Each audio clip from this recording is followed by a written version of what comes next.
Adamore Peace, host and producer of OmniU Presents the H3O Art of Life show. I am so not in charge of this show today. It's called Candid Conversation, but I am not in charge of this show, I'm telling you, because I have guests here who are so powerful that I don't know what energy is here and I don't know what they're going to do. In addition to that, I want to send well wishes out to Bill Godomsky, who is the staple, the cornerstone, the rock of CAN TV. Bill is ill in the hospital, and we all miss him and wish him well in a speedy recovery. And having said that, I'm going to now introduce my guests to you. I take no responsibility for what they do or say. I just know that they are good people, and whatever they do or say is coming from their hearts and will do us all a lot of good. First, I'd like to introduce the lady on the show, the sister, Aris White. And then I'd like to introduce Baba Prince, Dr. John F. Price. And because we have only a very limited crew, we'll have to show you two people at the same time, or all four of them at the same time, except for me, because I have a camera all by myself. And then, of course, I want to introduce Hunter Haviland Adams III, giving honor to all of his ancestors, and welcome him to the show.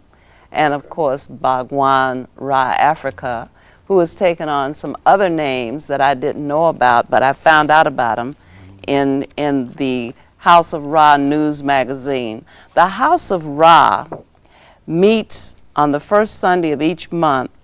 They hold satsang at the Cedar Park Funeral Home at 12540 South Halsted in Calumet Park, and guests can assemble at 12:30 p.m. and the discourse begins shortly thereafter.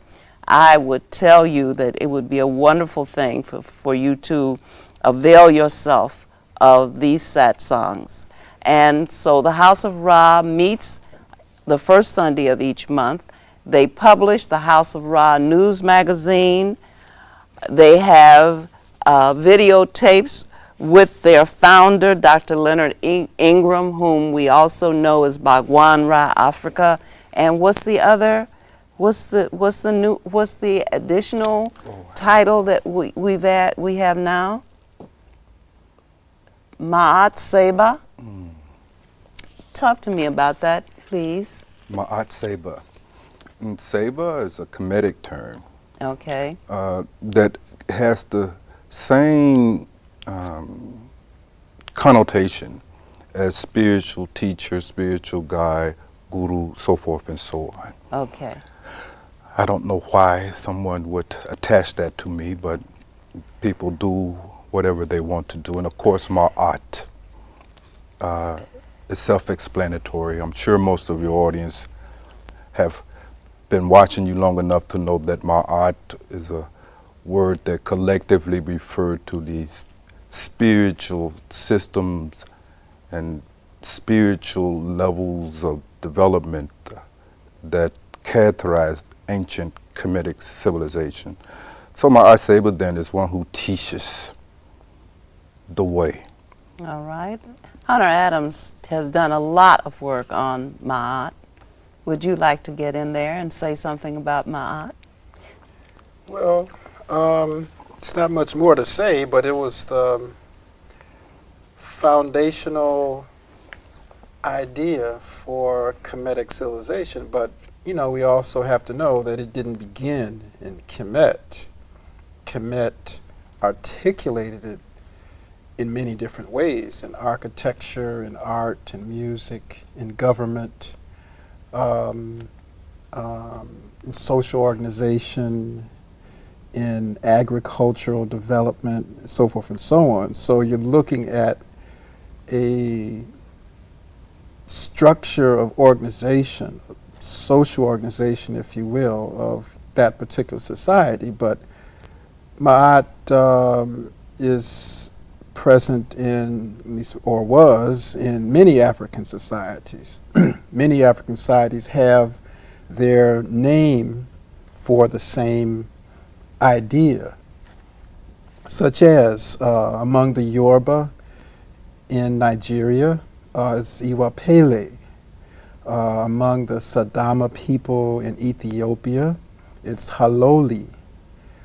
So there's many different terms all over the continent refer to the same central idea, because African people valued relationships. And so Ma'at looked at all our relationships, from our cosmic relationships to our cellular relationships. Of course, they didn't know about cells 3,000 years ago, but they had ideas about small things that are part of us. So Ma'at foremost would be like in Sanskrit Rita. It was referring to, it's not simply of the moral order. A lot of people have reduced it down to simply ethics, social ethics. But as Bhagwan mentioned, that it's much more than that. And foremost, it was the spiritual order. That's what really counted. And in fact, when you pursue study of Kemet far enough, you'll find out that the first symbol of Ma'at was a sphere. As Phil Koran would suggest, that a sphere is perfection, because all points are connected to every other point. And so that was the model that they had for their society. So it was later on that they developed the pyramidal model of society. And that created a lot of problems that we see manifested in social organizations today with hierarchies and so forth. So we need to take responsibility for the order that we put into the world to run our societies. And so most societies today are pyramidal in structure. There's a hierarchy there, a higher and a lower, a top and a bottom. Some people, a few people are at the top of the pyramid, and we know most people are at the bottom. Some societies have a middle, like a middle class, that sort of buffer most folks at the bottom from the elites at the top, but most don't have a middle class. So the ideal form of government that the Kemetic people or Kemetic people, or ancient Egyptians, if you will, developed was based on the sphere model. That's why we look at societies such as the Baka, the Aka, the Twi, or pejoratively known as the Pygmies. That's still their social order today.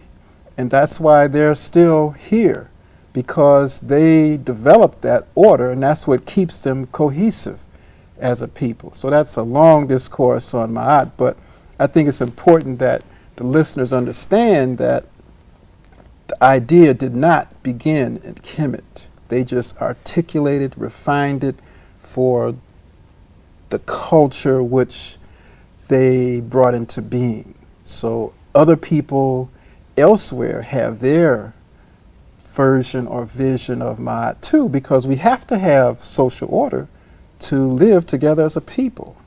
Any people, you have to have order, you have to have some guiding principles. I mean, even this government, they had guiding principles. It wasn't the sphere model though, but that's a little bit more.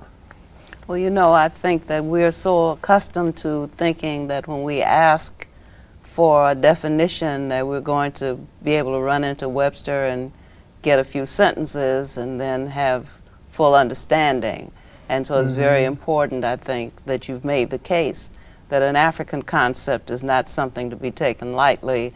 It has many dimensions to it, and we scratch the surface when we try to say what it means. But I just wanted the viewing audience to feel that they had at least been introduced to the process by which we understand what things mean. And that is through deep study and deep meditation and through introspection and many other things. So now that we have in part defined Ma'at Seba, Bhagwan Ra Afrika, tell me something about the House of Ra and this these Gospel of Enlightenment tapes, volumes 1 and 2, Discourse on the Teachings of Jesus based on the Gospel of Thomas. These originated how? Well, the House of Ra, Gurumaj, as you well know, is a community of like-minded and like-hearted people who have made the pursuit of spiritual development and growth their priority in life. Those who pursue it as a matter of life and death. So that I don't want the audience to confuse the House of Ra with an academic group. Or with a building. Or with the building. The House of Ra is a spirit of spiritual inquiry taken to a whole new height. And in the course of that pursuit of personal spiritual growth and development, it causes us to explore a lot of different things and a lot of different teachings, of which Christianity is one. And I thought some years ago that it would be good for us to revisit those dimensions of Christianity that usually are not articulated in the traditional churches, since most churches in our culture, in our society, base their whole interpretation and approach to the practice of Christianity on the 4 synoptic gospels that make up the King James Bible and so forth and so on, not realizing that there are many gospels. And many Bibles. And many Bibles.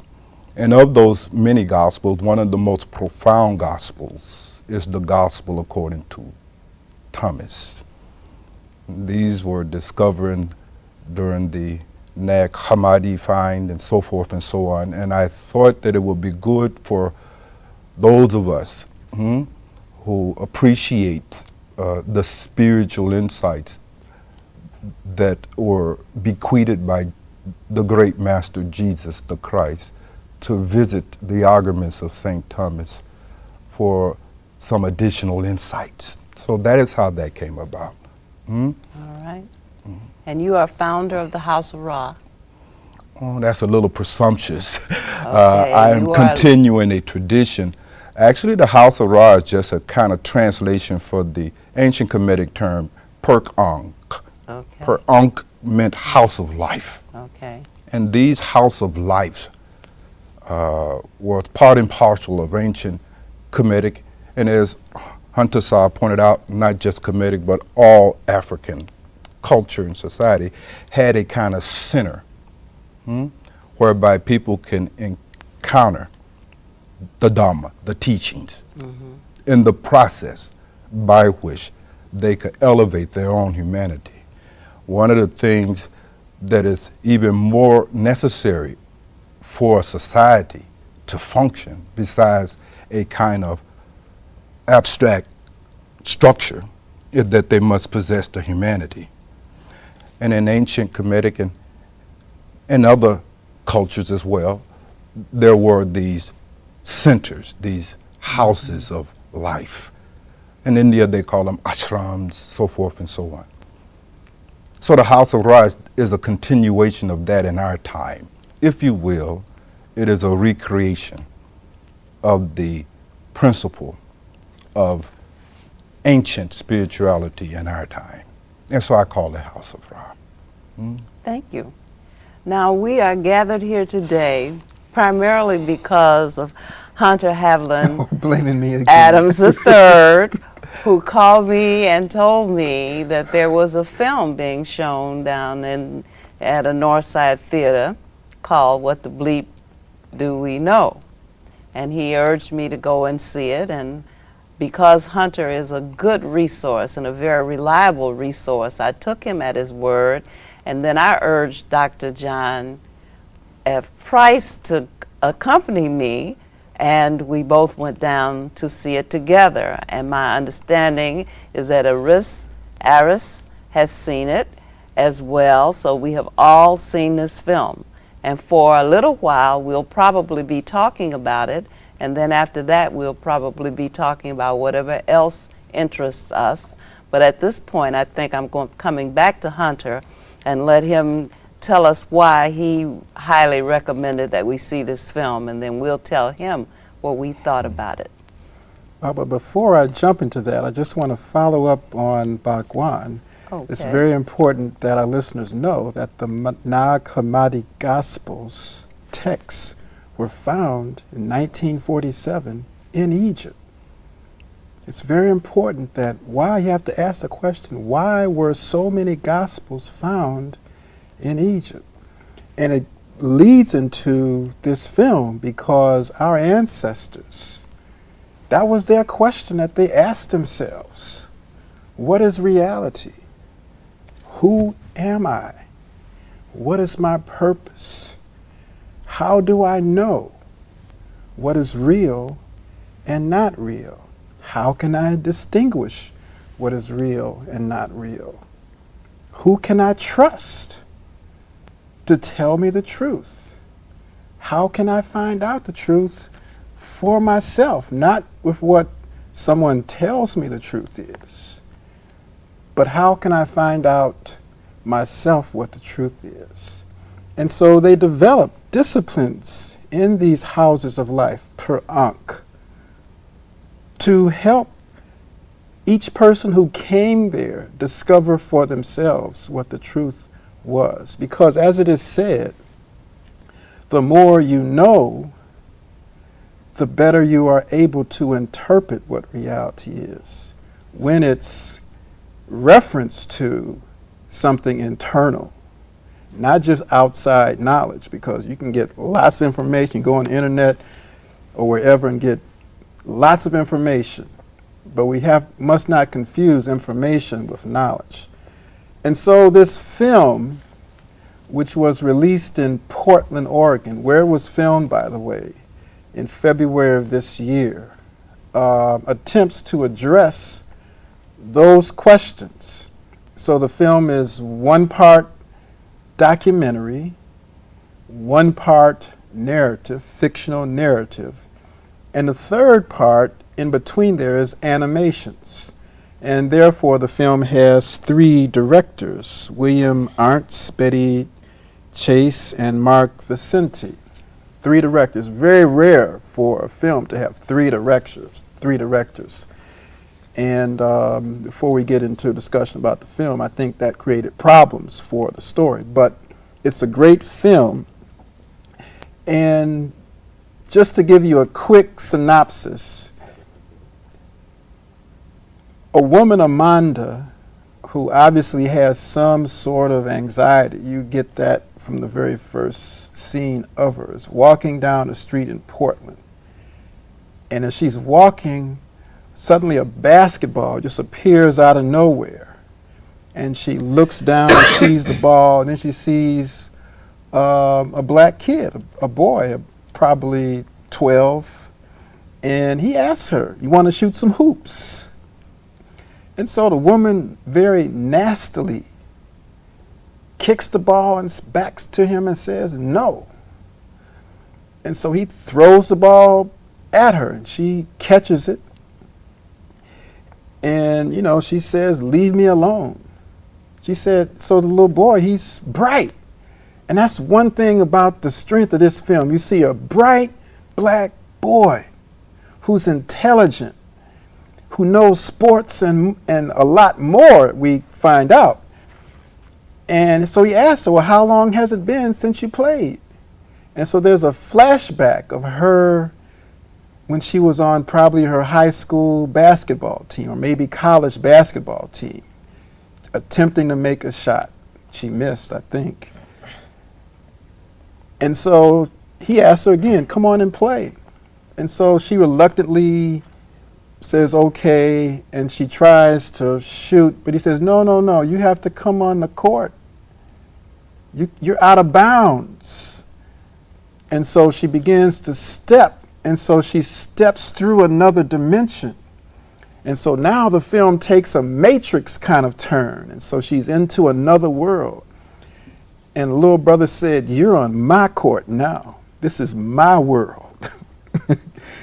And so then she begins to get an education about what reality is, because he asked her the proverbial question that Morpheus asked Neo in The Matrix: how far down the rabbit hole do you want to go? And so she begins kind of an Alice in Wonderland journey. But the film switches back and forth between her struggles, trying to overcome her anxiety because she's partially mute. She has a wonderful apartment. She's a photographer, but she's frustrated, like many professionals are. They're frustrated with their life. They're trying to find meaning in this. They can't get it from anywhere. And she has terrible memories of her past relationships. So the film is playing on all of this. And so then it switches into the documentary mode, where they're interviewing a number of scientists, philosophers, mystics, theologians, all European, mind you, with one Indian, and so forth, to explain bits and pieces about what reality is, according to the contemporary scientific understanding via quantum mechanics or quantum theory. We don't have time to go into all of that, but it's a wonderful film. I'm sure in the discussion that we'll pick out some finer points, but I would strongly urge our audience, particularly if you're interested at all in science or the questions that I brought up at the beginning, to see the film while it's around. It's not going to be around long. It's been around now about 3 weeks. Probably sometime this month it'll probably be gone, and you have to try to find a video. By the time the show gets telecast, it probably won't be in theaters. Hopefully it'll be available But there's on video. a note here that I just got off CNN today that they have reached a distribution deal with Samuel Golden Films, and so it may receive a larger distribution. Mm-hmm. So it hasn't even gotten to the East Coast yet. Well, I think it has gotten to D.C. But that's kind of the general idea. But one of the major points in the film is we live in a dualistic world via Greek philosophy and misinterpretation of Christianity, that there's the world out there and there's the world in here. God is out there and we're here. But quantum physics collapses all of that. When we look at other philosophical systems, Buddhism, Ma'at, they understood that, a long time ago, that we're all one. That's why I said at the beginning that the sphere model was so important, because that showed there's a fundamental unity underlying all our experience. And all our experience isn't in the head, contrary to what neuroscience would tell you, that everything is here. But that's only part of the story, that we're a part of something much larger than ourselves. Consciousness doesn't simply arise from the firing of billions of neurons. That gives us the context for our experience. And so the film probes that in a entertaining way. It talks about emotions and our addictions, that we're addicted to our emotions. We get comfortable in the emotional states that we're in. We can't figure out why we can't get out. And our body just keeps reproducing this. Every time that cell divides, all our cells divide, what do? They bring back the same emotional state. That's why you just can't break a habit, because the cells know the score. The body keeps the score, as when they talk about traumatic stress. Why people can't, it's so difficult to get over, I'm talking too much, traumatic stress, is because the body keeps the score. It remembers your experience. Emotions simply not here. They're throughout our bodies. They're in the objects that we see, the sounds that we hear. You hear a song on the radio and it brings back memories of your trauma, when he left me and stuff, and he did me wrong. You know, you remember all those? You remember when someone died that was close to you, because our body keeps those memories. And so the challenge is in spiritual development is to transcend that we're not simply this. This is the vehicle for our experience. But I'll let these two gentlemen deal with that. Well, I wanted you to have the platform for as long as you thought you needed it. And so you're now passing on. Passing the mic. Passing the mic, all right. Well, since he touched you, Baba Prince, I suppose that he meant to have you contribute something here if you care to jump in. Well, I don't know if I could contribute anything, Gomaji, but I did go see the film, as you stated. You know, we did go see the film, and I thought it was a very interesting film. It deals with the subject matter of reality, which I'm very interested in reality, and you know, and trying to shed some insight or light on this so-called thing called reality or unreality. But we all know there are levels of reality. You see, that's what we call levels of reality, and what is the true reality. Well, scientifically, we're trying to, as in the film, to discern what is reality through an object which is part of the unreality itself, which is the mind, you see. And they are using their mind to try and discern that part of reality with an instrument that is unreal in its own self, which I find very interesting. But I think it's an opportunity for individuals who may have some question about this so-called world that we live in to try and dissect it to a point where that they may get some sort of insight and collaboration on the aspect of what we think is reality and what is not reality. For it is a known fact that throughout the ages and the spiritual sciences that the great mystics have always stated, the great saints have always stated that this world is not real. There's nothing real about this world. We've concocted this world. And we're continually concocting this world, you know. The things that we are so interested in, the things that we put our attention into, if we would examine it fully, we would find out that it is fleeting, very fleeting, and has no sustenance to it whatsoever. We come to find that. And so, but I would like to say that I think it is a very interesting film. I found it enjoyable. I love the subject matter. I think that the scientists are presenting some alternative to what organized religion has presented to us. And I let them go at it. You know, they should go at it. But if one is truly interested in reality, and what we synonymously call truth, the only way that has been stipulated throughout time immemorial is that one has to go within themselves, the human body itself. Go within the human body.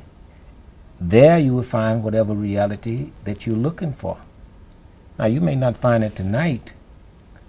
You may not find it tomorrow, but an effort in that direction. In other words, by going within is a directional point where the compass is pointing. To go any other direction, you're going away from it. And it will hopefully, no matter how far you go, if it leads you back to within yourself, to that directional point, then it has not been a waste, you see. I'd like to tell a story about Sahatra, the Buddha, and I'd put it in a very simple and concise terms. Buddha had left his home as a prince to seek truth, reality, nirvana.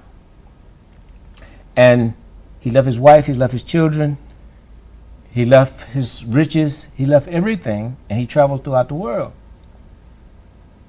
to see this truth, seek this truth. And to make a story short, He had become everything. He did all the sciences. He had did all of the practices to gain these powers. And one day he sat under the bo tree and said, I won't move from this tree until I've gained it. So he went into a deep meditation. And to make a long story short, he found it. And he went back home. And when he went back home, his wife was there at the door. And he knocked on the door, and he had been gone for something like 12 years. And his wife asked him, said, I see you've come back. He said, yes. And she asked him, before I let you in, I want to ask you a question, and I want you to answer me sincerely. And he said, yes. She said, did you find what you were looking for? And he looked at her and said, yes. And she said, I'd like to ask you one more question. He said, yeah, okay. She said, could you have found it here? And that was a profound question to Buddha. And he humbly looked at her and said, yes. You see? But the point I'm making, and I guess the point that I'm saying, is that truth and reality, sometimes it takes us on a long, long journey, way into the outer limits of the universe, into the sciences. But if it brings you back to yourself, wherever you are, then it has been worth it. You know, they kept making the point there's no out there, which is essentially what both you and Hunter have alluded to. You know, these projections, this reality that we have conceptualized or in some way created, this whole idea of unity, or as the brother would say on the street, everything is everything. Mm-hmm. We're all one. It's all one. It's all one thing. That was continually repeated throughout this film. It's hard to accept that there's no out there. You know, it's hard to accept when you get a book, 100 Years of Lynching, and read and see the images of African men and women, or No Sanctuary Here. It's hard to believe there's no out there. You know, that it's all within, it's all conceptual, it's all the figment of our creation more than just the figment of our imagination, I guess is the best way to say that. I just, Aris? I found the film as a wonderful vehicle to show people that it is the inward journey that really is the priority. That we do have a tendency of saying, what's out there defines who I am. What's out there tells me, redeems me, make me who I am, define me. And the film opened up a gate that says, look at the possibilities by looking inside. You know, you ask people, in an everyday conversation, people might say, oh, they're my enemy, or I'm afraid of them, you should fear that, you should do this. These are the things that are inflicted on ourselves, our self-limitations. We receive people's limitations and we take them in as being the gospel of truth in our lives. When I think of my ancestors and what they went through, I think about how they moved through the adversities, the lynchings, the definition of less than a man or woman. And looking at how they moved through adversity allowed me to see the possibilities of what I can do moving through, but not putting everything on what's existential in my life. You have to have the inward journey. You have to know who you are. You have to meditate. You have to look inside, inward, and find out where you at. Your purpose lies within, not outside of you. And I think the film allows you to see how you can move through your self-inflicted limitations and look at yourself a different way. One of the starlet of the film, she had some baggage. And mostly everyone that walks this earth has some form of baggage. And her baggage was her husband, her ex-husband, how he had did her wrong, and how she was dealing with life was based on that she had not came at peace with. She hadn't sat down and worked that through within herself. She had built up a sense of anger, and she was throwing this anger about freely, as if even to this little boy that asked her to play ball with him. She tossed him something that wasn't too nice, but he brought her inward to herself. The symbolism in the film was excellent. The message of that inward journey was strong, and working through the possibilities, seeing things as the possibilities, was great for those people that are taking a serious journey, spiritual journey, and they have decided to commit themselves to find out about themselves. The only person that you really fear is yourself. The fear that you will not step into your spiritual or your true being, and you do other things that stem from the baggage that you carry. So that's what I got out of the film. I recommended it to many people so that they can just, even if they got a glimpse, a moment of relief to see that there's something greater than what you thought as being existential in defining who you are, that's in you, the God that's in you. I thought that was worth the admission to see the film. And I think it's worth discussion. And the juxtaposition of illusion and reality. Because you have to make a decision. Absolutely. And in fact, you have to make many decisions all the time. That's a good point.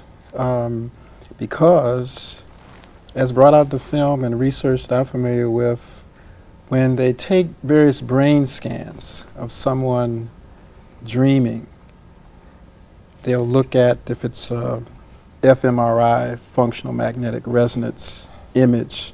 You'll see different parts of the brain, quote, light up, which just means that these areas are using more oxygen than other areas. So those areas are more active than other areas.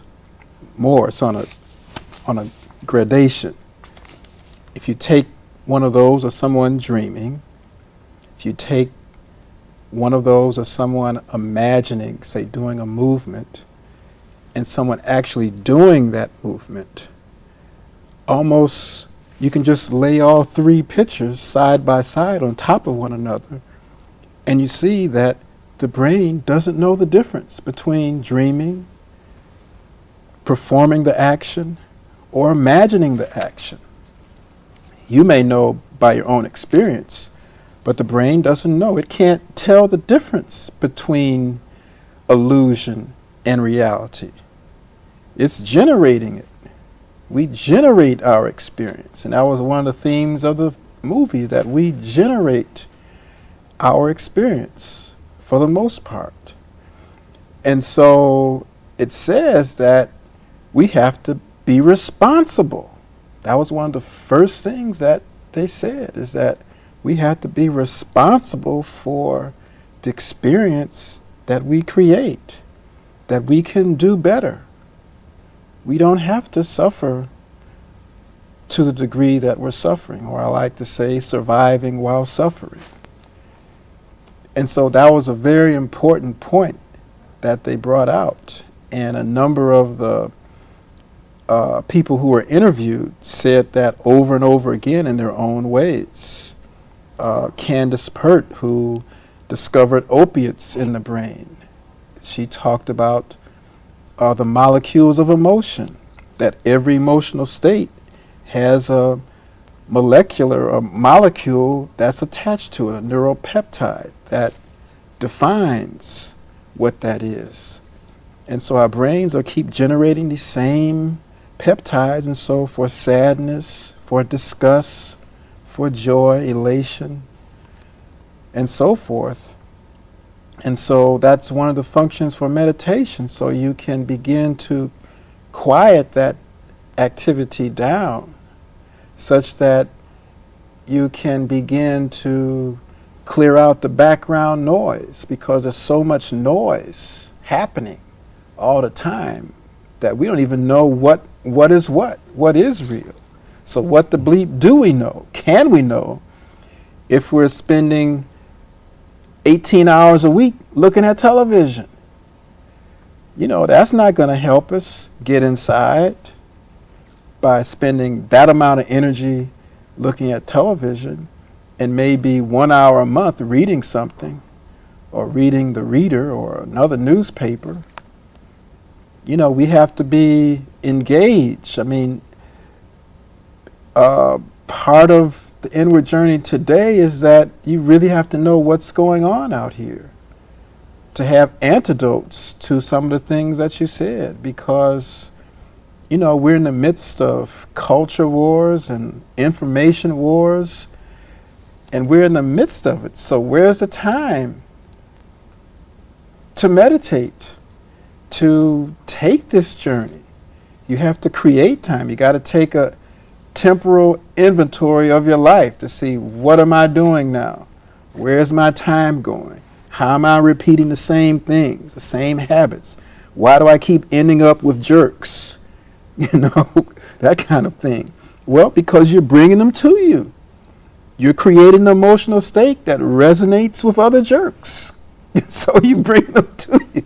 So if you want to change that, get off that treadmill, then you have to create something different. You have to be around different people, different situations, because we're all one again. And the film attempts to do that by showing in humorous ways what it's like at a party when people are being fed alcohol on IVs and you know, but what does it look like emotionally at the molecular level? That's the point that they're trying to get across. That if you could see inside yourself and see how certain emotions are creating certain neuropeptides and hormones, and those hormones are circulating, that's driving you for this lust that I want her. You know, she's a fox. Don't want her. She's a cow. She's too thick for me. You know, or he don't smell right, don't look right. You know, that's all stuff that's being created. And people live their simulations, we talked before, because the brain don't know. Our brains don't have beliefs. All beliefs are learned. The brain can't feel pain. If you poke it, if it's exposed, it doesn't react. So we have to really push that. You know, we got to get more of our people into these kinds of things as educational tools. But, you know, I kind of doubt it, because it's scary.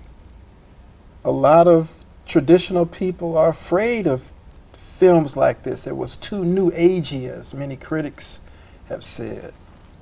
You know, lots of animations and fancy graphics and, you know, swirls and psychedelic stuff. It's like going on an acid trip kind of thing.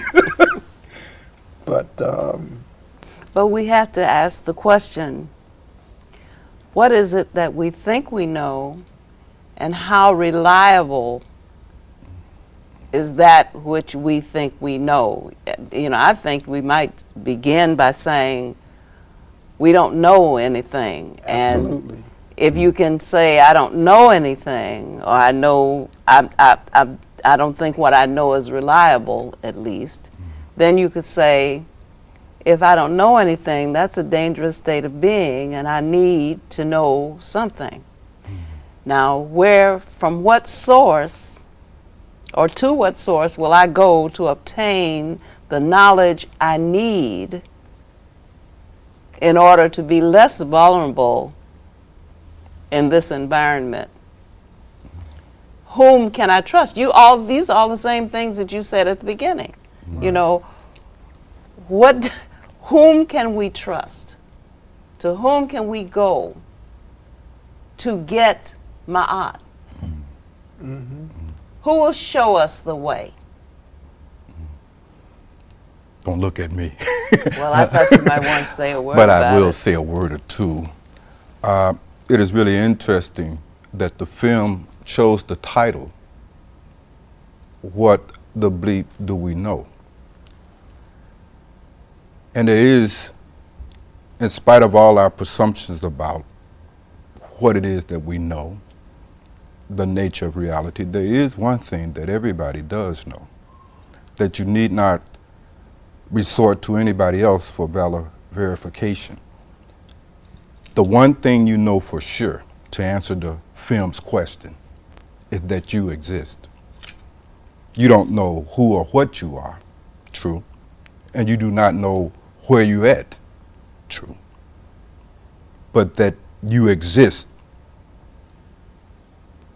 it's indubitable. Certainly, you know that. You begin there, in the search. This whole business about the presumption of what is real goes to the heart of not just academic interest, goes to the very heart of life and living, because think about the implications of one's failure to find out what's real. Then that means, for instance, that you can be chasing unreal strategies in search of happiness. Now, if you are pursuing unreal strategies in the search of happiness, then you're obviously not going to be happy, are you? Mm-hmm. So for something like happiness and love and all of the other things that human beings are moved and motived to seek, all hinges on your knowing what is and what is not real. Now, here's the problem that the film really challenges us at. Prince Saab has already mentioned to you that the one single message that all gurus, all saints, all savas, all spiritual people bring, the one message that they bring, is that this world of experience that you're having via your sensory systems, i.e. seeing, touching, tasting, feeling, and smelling, is not real. It is what they have called Maya. Now, Maya doesn't mean that there's not something there. What Maya means is that what is there, you are not able to see it as it really is. In Buddhism, this cultivation of the ability to see things as things really are is called right view, called pana. So you must have right view. The problem is this. The mystics have been saying this, beloved, since time immemorial. But who believes Buddha? Who believes Mahavira? Who believes Jesus? Who believes Kabir? Who believes Krishna? Who believes Osiris? Nobody. We live in an age of modernity. We believe science. Now, for years and years and years, you see, scientists have been in search of their own questions about what is the nature of reality. And with the advent of quantum mechanics, you see, for the first time, things start getting weird, because now quantum mechanics pronouncement about the nature of your presumption about what is real based on your sensorial experience, quantum mechanics is telling you that ain't real. That's not how matter in the universe really is. It creates a dilemma, because you can dismiss the guru. You can't dismiss Quantum physics. quantum physics. Now, yes, when you first encounter quantum mechanics, as Niels Bohr, one of the founders of quantum mechanics stated so clearly. He says, beloved, that anybody who encounters quantum mechanics that don't get dizzy have not understood quantum mechanics. You see? Something like that is also the case when one encounters the Dharma. That is what has been a problem for people when they encounter the Dharma, the teachings, the arguments of these gurus and mystics. They find it hard to believe. Just as scientists found quantum mechanics and still find quantum mechanics hard to believe. They would not even embrace quantum mechanics if it wasn't for its amazing ability to predict and to make incredibly accurate measurements. You see, they have to deal with it because of that kind of power. But they prefer not to deal with this weird side. Something like that also happened with the mystics, you see, when they also came and made the same statement that the experience that you having and the presumption of reality that you are fabricating on the basis of your sensorial experiences is unreal. That had a quantum effect on our minds, and it was rejected. There's a teaching story that comes out of the tradition, beloved. It talks about the frog in a whale. I'll abbreviate the story, but there's a frog in a whale who is visited by his cousin from the ocean. And his cousin comes and visits him in his little well. And he asked his cousin, what is like this place, ocean? And so his cousin said, oh, the ocean is big, it's huge. He said, is it 2 times bigger than my well? 3 times? Give me some other concept. He said, no, it's 2, 3. What are you talking about? The ocean is infinite, it's immense, it's cosmic in its size and scope. Well, the cousin frog in the well just can't conceptualize this. So after a while, his cousin from the ocean decided there's no way to explain this to this man. He takes him and said, come with me to the ocean. So when the frog out of the well gets to the ocean, he looks at the ocean and the impact, you see, of the reality of something like that was so immense, his mind burst into 1,000 pieces, his head exploded. Well, quantum mechanics does something like that to the ordinary person. It blows your mind, but so does the Dharma. Now, the point is, beloved, is that we have to see the practical implications of both quantum mechanics as well as the Dharma. You have to know what is real versus what is not real. That's critical for your life and living. There's all kinds of implications for that, you see? Because if you live in your life based on a false presumption of the nature of reality, you will not be able to find any genuine happiness. In fact, just the opposite. You will have a lot of suffering, a lot of lack of fulfillment, a lot of confusion, a lot of doubt, a lot of distrust. You will become egoic and contracted. You follow me? So that's the essential question that every human being must find out. Is the nature of reality. You cannot guess at that one. There are penalties for it.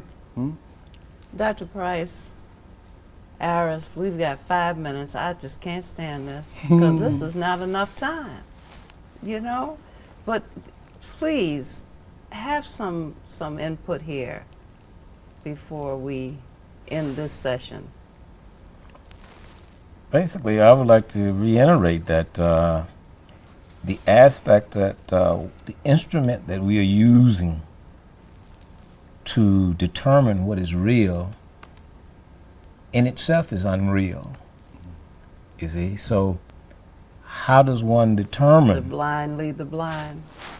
The blind leading the blind, but there are various aspects of this illusion of reality. The human mind has the capacity to create an unreal reality, you see, which constantly keeps us on a quest for reality. We can become stuck, whether you call it quantum physics, quantum mechanics, or whatever you want to call it.